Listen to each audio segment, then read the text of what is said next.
కోటి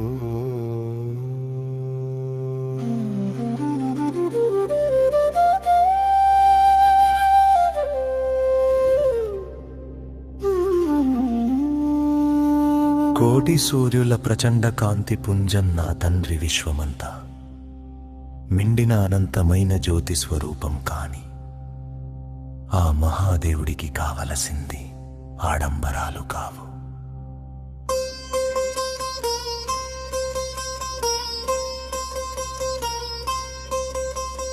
భక్తితో నిండిన హృదయం, శ్రద్ధతో కూడిన మౌనం, బిందెడు గంగా జలమాలింగాకారునిపై ఒలికిస్తే చాలు. మనసులోని మాలిన్యాలన్నీ కడిగివేసే కరుణా సముద్రుడు, ఆ అభిషేక ధారలో మన బాధలన్నీ భస్మమైపోతాయి. అగ్నిలో పడిన దూది పింజలా దుఃఖాలన్నీ కాలిపోతాయి.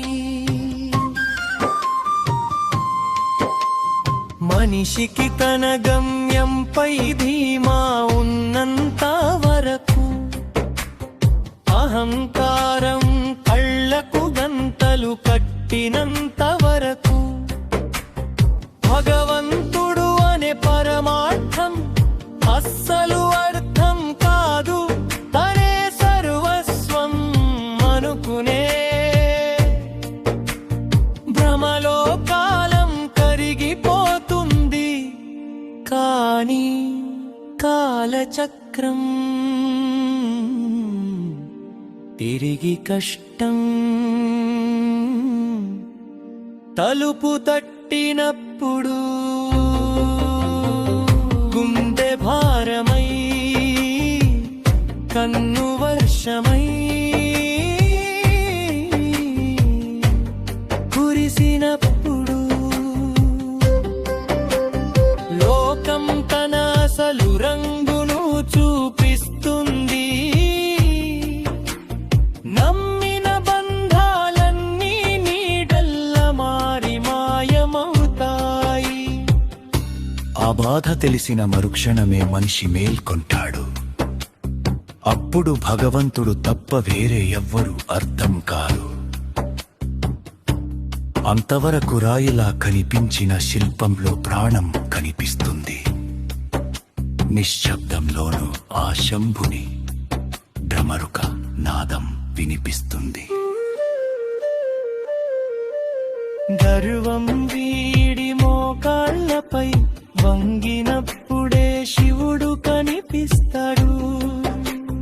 కన్నీటి బొట్టులో కైలాసనాథుని నీడ కనిపిస్తుంది. బాధ అనేది భగవంతుడు ఇచ్చే ఒక అద్భుతమైన అవకాశం. నిన్ను నీవు తెలుసుకుని ఆయనలో ఐక్యమవ్వడానికి ఒక వారధి. ఓం నమః శివాయ అంటే ఓదార్పు లభిస్తుంది. ఆయన విభూతి వేఖల్లో బతుకు సారం బోధపడుతుంది. సంపదలు ఉన్నప్పుడు రాని శాంతి శివుని సన్నిధిలో దొరుకుతుంది. బాధే ఒక గురువై మనల్ని ఈశ్వరుని పాదాల చెంతకు చేరుస్తుంది.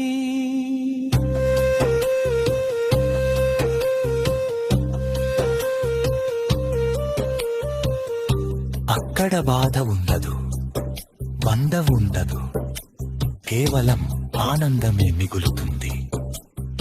శివుడే శరణ్యం, శివమే గమ్యం, శివయే సర్వస్వం.